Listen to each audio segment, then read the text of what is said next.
Hello बच्चों, आज का हमारा टॉपिक होने वाला है केमिकल रिएक्शन के टाइप्स, रासायनिक अभिक्रियाओं के प्रकार। तो चलिए देखते हैं रासायनिक अभिक्रियाओं के कितने प्रकार होते हैं। आपके बुक के अंदर दिए हुए हैं बच्चों 4 प्रकार, और जनरली देखें तो रासायनिक अभिक्रियाओं के 4 ही प्रकार होते हैं। कितने प्रकार होते हैं? 4 ही प्रकार होते हैं। 4 प्रकार कौन कौन से होते हैं? सबसे पहला प्रकार होता है बच्चों संयोजन अभिक्रिया। कौन सा प्रकार? संयोजन अभिक्रिया। दूसरा प्रकार होता है बच्चों वियोजन अभिक्रिया। कौन सा? वियोजन। तीसरा प्रकार होता है विस्थापन अभिक्रिया। कौन सी? विस्थापन अभिक्रिया। और चौथा प्रकार होता है बच्चों द्विविस्थापन। कौन सा? द्विविस्थापन। तो चलिए एक एक प्रकार को देखते हैं। सबसे पहले देखेंगे अपने संयोजन अभिक्रिया। कौन सी? संयोजन अभिक्रिया। अच्छा, आप मेरे को बताइए कि संयोजन का अर्थ क्या होता है? संयोजन का अर्थ क्या होता है? संयोजन का अर्थ तो होता है कि दो चीजों का जुड़ना या किन्हीं दो चीजों का संयोग होना। तो आप सही समझते हो कि संयोजन का अर्थ होता है कि जब दो क्रियाकारक मैंने आपको सबसे पहले बताए थे कि क्रिया करने वाले ही क्रियाकारक होते हैं। तो जब दो क्रियाकारक, जैसे मान लीजिए कि ए हो या बी हो, अब 2 भी हो सकते हैं, 3 भी हो सकते हैं।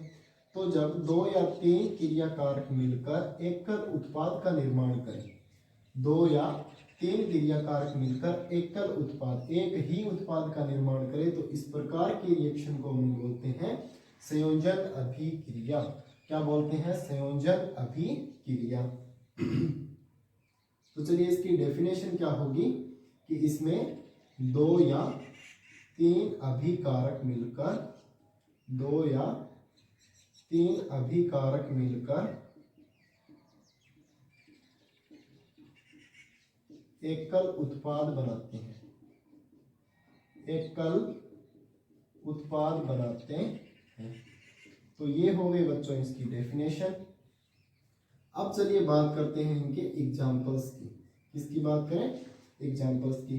एग्जांपल्स जैसे देखिए बच्चों कि कोयले का दहन होना। किसका? कोयले का दहन।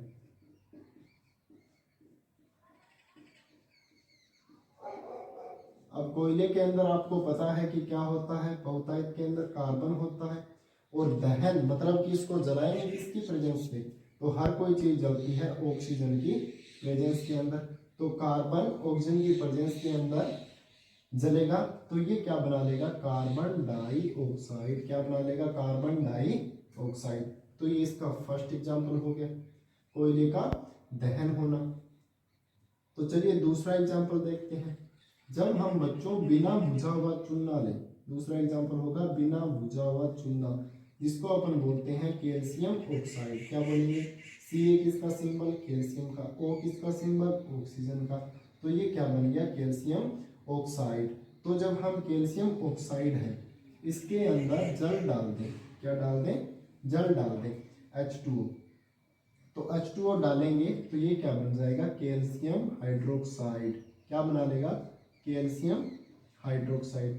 तो ये तो बिना बुझा हुआ चूना था, और ये बच्चों फॉर्मूला होता है बुझा हुआ चूने का। किसका फॉर्मूला होता है? बुझा हुआ चूना। और ये फॉर्मूला किसका था? बिना बुझा हुआ चूना। बिना बुझा हुआ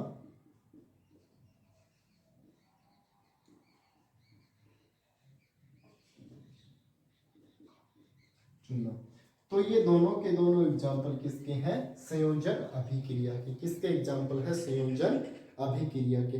ठीक है बच्चों, अब देखिए एक एग्जाम्पल और देखिए अपने 3 नंबर एग्जाम्पल जल का। जल का फॉर्मूला होता है H2O। वो बनता किससे है? जब हाइड्रोजन और ऑक्सीजन आपस में मिलते हैं तो H2O का निर्माण होता है। तो यहाँ पर भी देखिए कौन सी रिएक्शन हुई? संयोजन अभिक्रिया, यानी कि कंबाइंड रिएक्शन या कॉम्बिनेशन रिएक्शन। ये 2 अभिकारक या क्रियाकारक मिले और एकल उत्पाद का निर्माण कर दिया। यहाँ पर भी 2 क्रियाकारक मिले और एकल उत्पाद का निर्माण कर दिया, और यहाँ पर भी बच्चों ऐसा ही होता है। तो इन प्रकार की अभिक्रिया को अपन क्या बोलेंगे? संयोजन अभिक्रिया। क्या बोलेंगे? संयोजन अभिक्रिया। तो चलिए आप नोट कीजिए या इसका स्क्रीनशॉट ले लीजिए। नोट कर लिया? मिटा दें?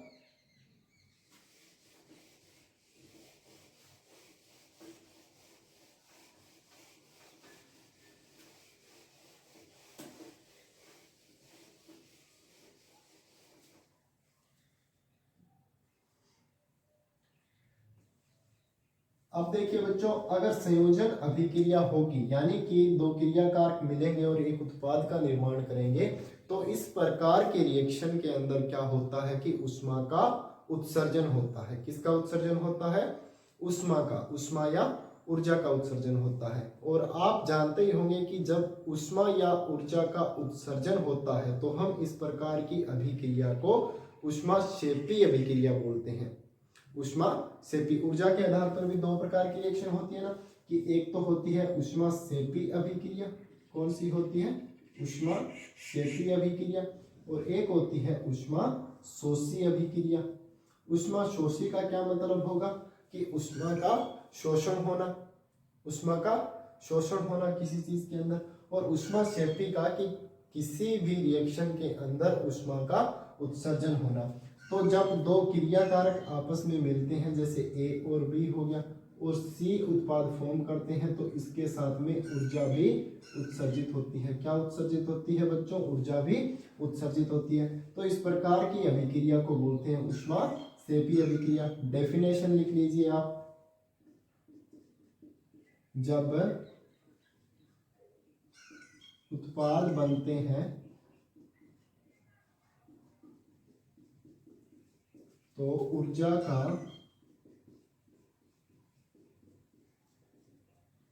उत्सर्जन होता है। ऊर्जा का उत्सर्जन होता है।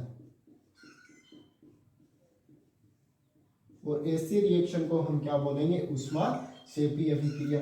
इसके भी आपसे एग्जाम्पल पूछ सकता है। तो एग्जाम्पल कौन कौन से हो जाएंगे इसका? जैसे प्राकृतिक गैस का दहन होना। किसका दहन होना? प्राकृतिक गैस का दहन। प्राकृतिक गैस जैसे कौन सी? जैसे मेथेन हो गई। मेथेन का सूत्र कौन सा होता है? CH4। और मेथेन गैस है, ऑक्सीजन की उपस्थिति के अंदर दहन जब होगा इसका, तो ये बना देगा कार्बन डाइऑक्साइड। क्या बना लेगा? कार्बन डाइऑक्साइड बना लेगा।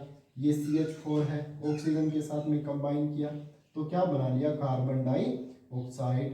ठीक है। और प्लस में बच्चों हाइड्रोजन गैस। ठीक है। और प्लस में ऊर्जा भी मुक्त होती है। क्या मुक्त होती है? ऊर्जा भी मुक्त होती है। तो यहाँ पर हाइड्रोजन कितने? 4, लेकिन इधर कितने? 2। बराबर करने के लिए क्या करें? 2 से मल्टीप्लाई कर दें। तो इस प्रकार की अभिक्रिया के अंदर ऊर्जा भी उत्सर्जित होती है। तो इसी रिएक्शन को क्या बोलेंगे? ऊष्माक्षेपी अभिक्रिया। जैसे दूसरा एग्जांपल देखिए, शोषण। शोषण करते हैं तो क्या होता है बच्चों? साथ में ऊर्जा का भी उत्सर्जन होता है। जैसे ही हम सांस इनहेल करते हैं, मतलब अंदर लेते हैं, ऑक्सीजन अंदर लिया हमने और कार्बन डाइऑक्साइड वापस छोड़ा, तो कार्बन डाइऑक्साइड जैसे ही छोड़ते हैं तो उसके साथ में ऊर्जा का भी उत्सर्जन होता है और साथ में कुछ मात्रा जल की भी निकलती है। आप बोलोगे कि ऐसा कैसे? जल कैसे निकलता है? हाँ बच्चों, निकलता है। आपने सर्दियों के अंदर देखा होगा कि आपके मुंह से भाप निकलती है। तो भाप निकलती है, वो क्या होती है? एक प्रकार से जलित होता है, ओसित होती है वो। ठीक है। तो वो गर्मियों के अंदर अपने को दिखाई नहीं देती है, लेकिन सर्दियों के अंदर आपने देखा होगा कि साथ में जल का भी उत्सर्जन होता है। वो भाप निकलती है ना, वो जल ही होता है। ठीक है। तो शोषण की रिएक्शन क्या होगी? जब ग्लूकोज C6H12O6, ये फॉर्मूला है बच्चों ग्लूकोज का। किसका फॉर्मूला है? ग्लूकोज का। तो ग्लूकोज जब ग्लूकोज है, ग्लूकोज बच्चों रिएक्शन करेगी किससे? ऑक्सीजन से। ग्लूकोज ऑक्सीजन से जब रिएक्शन करती है तो इसके अंदर से क्या निकलेगा? कार्बन डाइऑक्साइड और प्लस में जल और प्लस में ऊर्जा या उष्मा। अब रिएक्शन को बैलेंस करने के लिए क्या करें, इधर 6 कार्बन इधर 1 कार्बन, तो बैलेंसिंग में मैंने आपको समझाया था कि दोनों को बराबर करना है द्रव्यमान संरक्षण के नियम के अनुसार। तो इधर भी 6 कार्बन इधर भी 6 कार्बन। ऑक्सीजन इधर कितने, 6 और 2 8 ऑक्सीजन, इधर कितने 12 और 1 13 ऑक्सीजन। ठीक है, तो इधर देखो बच्चों, मैं अगर इधर 2 ऑक्सीजन कर दूं, 1 मिनट, इधर हाइड्रोजन 12 और इधर हाइड्रोजन कितने 2 हाइड्रोजन, बराबर करने के लिए इधर भी 6 से गुणा करना पड़ेगा। इधर 6 से गुणा किया तो हाइड्रोजन 12 हो गए, इधर 12, ऑक्सीजन 12 और 6 कितने 18, लेकिन इधर कितने ऑक्सीजन 6 ऑक्सीजन, तो मेरे को 12 ऑक्सीजन और चाहिए। तो इसको मैं अगर 6 से गुणा कर दूं तो ये 12 ऑक्सीजन और 12 और 6 18 ऑक्सीजन, रिएक्शन बैलेंस हो गई। तो ये भी ऊष्माक्षेपी अभिक्रिया के ही एग्जाम्पल है। प्राकृतिक गैस का दहन होना और शोषण। शोषण के अंदर जब ग्लूकोज ऑक्सीजन से क्रिया करता है तो कार्बन डाइऑक्साइड जल और ऊर्जा का उत्सर्जन करता है। प्राकृतिक गैस जैसे ये, इसका नाम लिख लेना, आप नोट कर लेना, इसका नाम है मीथेन। क्या नाम है इसका, मीथेन। O2 को आप जानते ही हो, O2 किसका सिंबल, ऑक्सीजन का। ये कार्बन डाइऑक्साइड और हाइड्रोजन गैस, तो ये सभी उदाहरण किसके हैं, ऊष्माक्षेपी अभिक्रिया के हैं। तो चलिए नोट डाउन कीजिए, आप नोट डाउन कीजिए, कर लिया, ओके बच्चों। तो ये अपने प्रकार कंप्लीट हुआ संयोजन अभिक्रिया का। तो आपको आई होप कि समझ में आया होगा संयोजन अभिक्रिया क्या होती है। एक और एग्जांपल देख लेते हैं बच्चों हम। एक प्रकार, दूसरा प्रकार देखें हमने वियोजन अभिक्रिया का। दूसरा प्रकार देखिए आप, वियोजन अभिक्रिया। वियोजन अभिक्रिया ये संयोजन का जस्ट उल्टा है। संयोजन का जस्ट उल्टा। संयोजन के अंदर 2 क्रियाकारक मिल रहे थे, एक उत्पाद बना रहा था। वियोजन के अंदर एकल क्रियाकारक होगा, वो कई उत्पादों के अंदर बंट जाएगा, यानी कि 2 उत्पाद या फिर 3 उत्पाद के अंदर बंट जाएगा।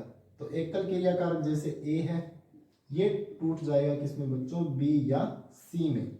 एकल क्रियाकारक 2 या 3 उत्पादों के अंदर टूट जाए तो ऐसी अभिक्रिया कहलाती है बच्चों वियोजन अभिक्रिया। कौन सी अभिक्रिया, वियोजन। वियोजन का तो अर्थ ही होता है टूटना, तो इसके अंदर क्रियाकारक टूटेगा और 2 या 3 उत्पाद बना देगा, तो इस प्रकार की अभिक्रिया को क्या बोलेंगे, वियोजन अभिक्रिया। डेफिनेशन लिखिए आप, जब एकल क्रियाकारक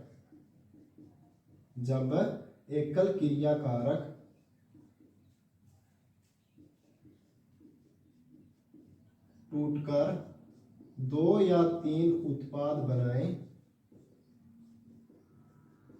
या बनाते हैं। आगे आप लिख लेना कि इस प्रकार की अभिक्रिया को वियोजन अभिक्रिया कहते हैं। ये मैंने शॉर्ट के अंदर बताया आपको, इतना शॉर्ट कोई भी नहीं बताता कि जब एकल क्रियाकारक टूटकर 2 या 3 उत्पाद बना ले। इसी से पता लगा सकते हैं आप, डेफिनेशन को ये ध्यान में रखिए, ये क्रियाकारक और ये उत्पाद। तो एकल क्रियाकारक 2 या 3 उत्पादों के अंदर टूट गया। एग्जाम्पल देखिए बच्चों, वियोजन। एग्जाम्पल देखने से पहले देखें कि वियोजन कितने प्रकार का होता है। वियोजन कितने प्रकार का होता है। वियोजन ऐसे तो होगा नहीं कि किसी भी क्रियाकारक या रिएक्टेंट को अपने रख दिया और उसके अंदर वियोजन हो गया, कभी नहीं होगा। उसको या तो ऊष्मा देनी पड़ेगी, या कोई ऊर्जा देनी पड़ेगी, या कोई बाहरी फोर्स देना पड़ेगा। तो ये वियोजन 3 प्रकार से होता है। कितने प्रकार से होता है बच्चों, 3 प्रकार से। किस किस प्रकार का, या तो होगा ये ऊष्मीय वियोजन। क्या होगा, ऊष्मीय वियोजन। या इसको देना पड़ेगा विद्युत ऊर्जा देंगे तो वियोजन हो सकता है। या बच्चों सूर्य के प्रकाश की उपस्थिति के अंदर भी हो सकता है, सूर्य का प्रकाश। इन तीनों के उदाहरण हम देखते हैं। ऊष्मीय वियोजन देखते हैं कौन सा होगा, कौन सा वियोजन, ऊष्मीय वियोजन।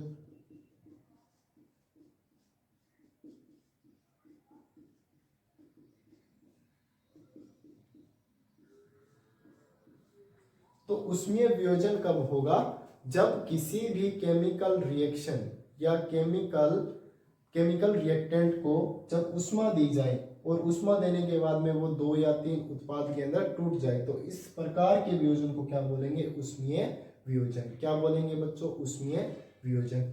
जैसे देखिए एग्जाम्पल, मेरे पास एग्जाम्पल है फेरस सल्फेट का। किसका है? फेरस सल्फेट का। ठीक है, ये होता है बच्चों हरे रंग का। कैसा होता है? हरे रंग का। इसका रंग कैसा है? हरा रंग। जब हमने इसको उष्मा दी, क्या दी? इसको उष्मा दी। उष्मा देने के बाद में ये बना लेगा Fe2O3 यानी कि फेरस ऑक्साइड, और ये बना लेगा बच्चों सल्फर डाइऑक्साइड, और एक बना लेगा सल्फर ट्राइऑक्साइड। ठीक है, फेरस ऑक्साइड, सल्फर डाइऑक्साइड और सल्फर ट्राइऑक्साइड के अंदर टूट जाएगा। तो ये देखिए एग्जाम्पल किसका हो गया? वियोजन अभिक्रिया का। डेफिनेशन भी मैंने लिखाई थी कि एकल क्रिया कारक जब 2 या 3 उत्पादों के अंदर टूट जाए तो इस प्रकार की रिएक्शन को क्या बोलेंगे? वियोजन अभिक्रिया। ये वियोजन किसके द्वारा हो रहा? उष्मा के द्वारा, तो इसको क्या बोल दिया? उष्मीय वियोजन। क्या बोल दिया इसको? उष्मीय वियोजन। ठीक है, अब ये हरे रंग का फेरस सल्फेट था, ये हो जाता है बच्चों लाल भूरे रंग का सल्फेट। कैसा हो जाता है? लाल भूरे रंग का। सॉरी, सल्फेट नहीं, ऑक्साइड बना लेता है ये। ठीक है, उष्मा देने पर लाल भूरे रंग का ऑक्साइड बना लेता है।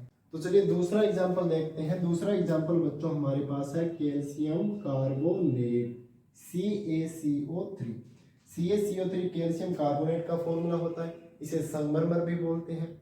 ये जो अपने व्हाइट टाइल्स नहीं आती क्या संगमरमर वाली, तो उसका फॉर्मूला है कैल्शियम कार्बोनेट। अब इस कैल्शियम कार्बोनेट को जब हम उष्मा देते हैं, जब इसको क्या देते हैं? उष्मा देते हैं, तो ये बच्चों कैल्शियम ऑक्साइड और कार्बन डाइऑक्साइड में टूट जाता है।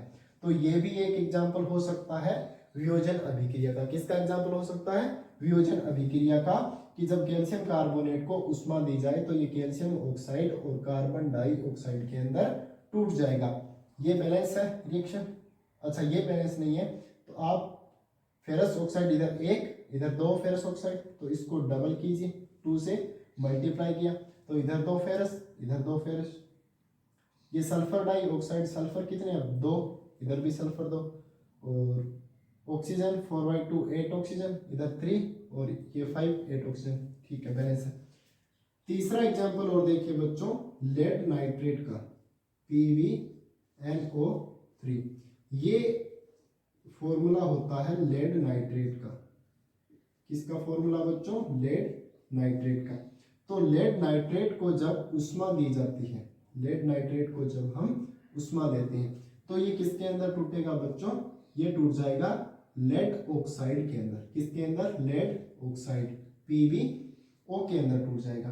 ठीक है, प्लस में ये बना लेगा बच्चों, प्लस में ये बना लेगा NO2। ठीक है, लेड नाइट्रेट, इसको जब हम उष्मा या ऊर्जा देंगे तो ये बना लेगा बच्चों लेड ऑक्साइड। क्या बना लेगा? Lead oxide. और क्या बना लेगा? नाइट्रेट। और प्लस में इसके अंदर उत्सर्जित होगी ऑक्सीजन। क्या उत्सर्जित होगी? ऑक्सीजन। तो इधर देखो ये बैलेंस है क्या अभिक्रिया? PbA ऑक्सीजन कितने? 3, ऑक्सीजन कितने? 2 2 4 और एक 5 ऑक्सीजन। ठीक है, तो 5 करने के लिए देखिए, अगर मैं इसको 5 नहीं 6 कर दूं, 2/3 6 ऑक्सीजन हो जाए तो ये बच्चों 2 Pb हो गए इधर, और इधर भी कितने हो जाएंगे? 2 लेड हो जाएंगे Pb। तो इधर 2 और 2 4 और 2 6 ऑक्सीजन, इधर भी 6 ऑक्सीजन। Pb बराबर N कितने? 1 N। इधर कितने? 1 N। N इम्बैलेंस हो गए, तो N की संख्या बराबर करने के लिए इधर भी 2 कर दो। क्या कर दो? इधर 2 कर दो। अब नाइट्रोजन बराबर, लेड भी बराबर, और ऑक्सीजन कितने हो गए? 2 2 4 और 2 6, और इधर भी कितने? 6 ऑक्सीजन। ठीक है, तो देखिए बच्चों, ये हो गया अपने उष्मा के द्वारा वियोजन। इसके 3 एग्जांपल, एक फेरस सल्फेट, कैल्शियम कार्बोनेट वाला और लेड नाइट्रेट वाला। ये तीनों के तीनों ही इंपॉर्टेंट है। ये उष्मा वियोजन आपसे पूछ सकता है, क्वेश्चन आ सकता है कि वियोजन क्या होता है। और वियोजन के प्रकार को समझाइए। तो वियोजन 3 प्रकार का होता है। पहला प्रकार हमने देख लिया उसमें वियोजन, इसको नोट डाउन कीजिए। कर लिया नोट डाउन, मिटा दें, ओके।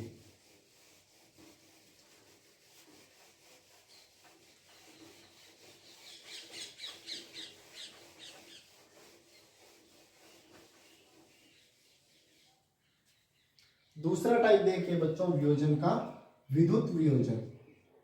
दूसरा टाइप कौन सा होगा? विद्युत वियोजन।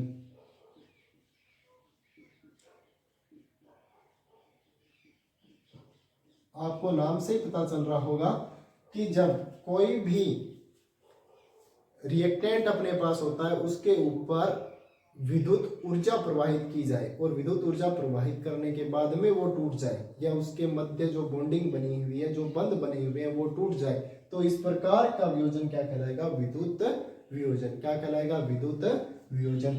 एग्जाम्पल जैसे अपने पास है जल का, किसका एग्जाम्पल है? जल का। और जल के ऊपर जब विद्युत प्रवाहित की जाती है, क्या की जाती है? विद्युत धारा प्रवाहित की जाती है, तो ये बच्चों हाइड्रोजन और ऑक्सीजन के बीच टूट जाता है। हाइड्रोजन और ऑक्सीजन के बीच टूट जाता है। रिएक्शन इम्बैलेंस, यहाँ पर 2 लगाया और यहाँ पर 2 लगाया, ये बैलेंस। तो जब जल के ऊपर विद्युत धारा प्रवाहित करेंगे तो ये हाइड्रोजन और ऑक्सीजन के मध्य टूट जाएगा। एग्जाम्पल देखिए जैसे विद्युत वियोजन का, हम प्रैक्टिकली देखें तो हमारे पास जैसे एक कंटेनर है, कंटेनर के अंदर भर दिया हमने बच्चों जल। क्या भर दिया? जल भर दिया। जल भरने के बाद में 2 इलेक्ट्रोड लगाएंगे हम। वो किसके लगाएंगे? एक इलेक्ट्रोड ये और एक इलेक्ट्रोड ये इलेक्ट्रोड है बच्चों ग्रेफाइट के। किसके इलेक्ट्रोड है? ग्रेफाइट के। और ग्रेफाइट के दोनों इलेक्ट्रोडों में से एक होगा एनोड और एक कौन सा होगा बच्चों? कैथोड। एक कौन सा होगा? एनोड, एनोड यानी कि पॉजिटिव, और एक होगा बच्चों कैथोड। कौन सा होगा? कैथोड। तो ये कैसा? Negatively charge. अब इसको एक बैटरी लेंगे। क्या लेंगे? एक बैटरी, 6 वोल्ट की बैटरी, और एनोड और कैथोड को आपस के अंदर ज्वाइंट कर देंगे बैटरी से। जैसे ये कैथोड है वो इस बैटरी से कनेक्ट, और ये एनोड है, बीच में इसके स्विच लगा देंगे। क्या लगा देंगे? स्विच लगा देंगे। ये हो गया स्विच।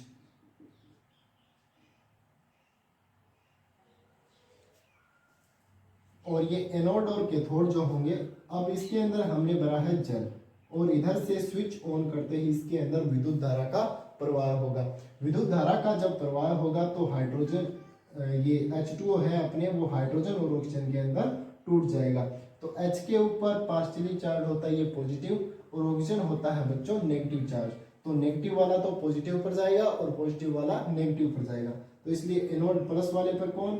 माइनस वाला, यानी कि ऑक्सीजन। तो इस पर तो बच्चों ऑक्सीजन उपस्थित हो जाएगी, और ये जो कैथोड वाला है इसके ऊपर हाइड्रोजन आ जाएगा। कौन आ जाएगा? हाइड्रोजन गैस आ जाएगी। तो ये इस प्रकार का एक विद्युत वियोजन का एग्जाम्पल है। प्रैक्टिकली हम इसको इस प्रकार से समझा सकते हैं कि हमने एक कंटेनर लिया, उसको बैटरी से कैथोड एनोड को ज्वाइंट कर दिया। ये ग्रेफाइट की है छड़, ये इसके अंदर हमने भरा है बच्चों जल। ठीक है, जल या H2O। ये छड़ ग्रेफाइट के लिए है। तो इसको इस एग्जाम्पल के द्वारा दर्शा सकते हैं। ठीक है, तो ये वियोजन हो गया विद्युत के द्वारा वियोजन। किसके द्वारा? विद्युत के द्वारा वियोजन। ठीक है, अब लास्ट बचा है अपने वियोजन सूर्य के प्रकाश के द्वारा वियोजन। इसके द्वारा? सूर्य के प्रकाश के द्वारा वियोजन। क्या ऐसे भी रिएक्टेंट हो सकते हैं जो सूर्य के प्रकाश की रोशनी लेते ही उसके मध्य बंधों का विखंडन हो जाए? हाँ बच्चों, जरूर हो सकते हैं। तो तीसरा एग्जाम्पल देखते हैं हम, सूर्य के प्रकाश द्वारा वियोजन। सूर्य के प्रकाश द्वारा वियोजन। सूर्य के प्रकाश के द्वारा वियोजन के लिए 2 उत्पाद होते हैं, सिल्वर क्लोराइड और सिल्वर ब्रोमाइड। सिल्वर ब्रोमाइड, नाम लिख लेना आप। सिल्वर, एजी किसका सिंबल होता है? सिल्वर का, और Cl किसका? क्लोरीन का। तो सिल्वर क्लोराइड, सिल्वर क्लोराइड, और ये है बच्चों सिल्वर ब्रोमाइड। कौन सा है? Silver bromide. इसको सूर्य का प्रकाश दिया हमने, क्या दिया? सूर्य का प्रकाश, और सूर्य के प्रकाश के अंदर रखते ही ये बच्चों टूट जाएगा सिल्वर और क्लोराइड के मध्य। किसके अंदर? सिल्वर और क्लोरीन के मध्य। और जब हमने इसको सूर्य का प्रकाश दिया तो ये बच्चों टूट जाएगा सिल्वर और ब्रोमाइड में। किस में टूट जाएगा? सिल्वर और ब्रोमाइड के बीच में। रिएक्शन इम्बैलेंस है, इसको आप बैलेंस कर लेना, ये आपका होमवर्क है। क्या कर लेना? इनको बैलेंस कर लेना। तो ये बच्चों सूर्य के प्रकाश के द्वारा इसका वियोजन हो गया। हमने आपको संयोजन अभिक्रियाएं बताई, वियोजन अभिक्रियाएं बताई, संयोजन के एग्जाम्पल बताए, और वियोजन अभिक्रिया के बारे में 3 प्रकार बताए आपको। किस किस के द्वारा? ऊष्मा के द्वारा, दूसरा विद्युत के द्वारा, और तीसरा सूर्य के प्रकाश के द्वारा। ठीक है, अब इसके 2 प्रकार और बचे हैं, वो हम देखेंगे किसी नेक्स्ट वीडियो के अंदर। ठीक है, तो तब तक के लिए आपको आई होप कि समझ में आया होगा, वीडियो अच्छी लगी होगी आपको, तो इसकी प्रैक्टिस कीजिए, रिएक्शन को बार बार लिख के देखिए। ये प्रकार आपके आ सकते हैं, बड़े ही इंपॉर्टेंट है। तो ठीक है बच्चों, मिलते हैं इसकी नेक्स्ट वीडियो के अंदर किसी नेक्स्ट टॉपिक के साथ। Okay, thanks.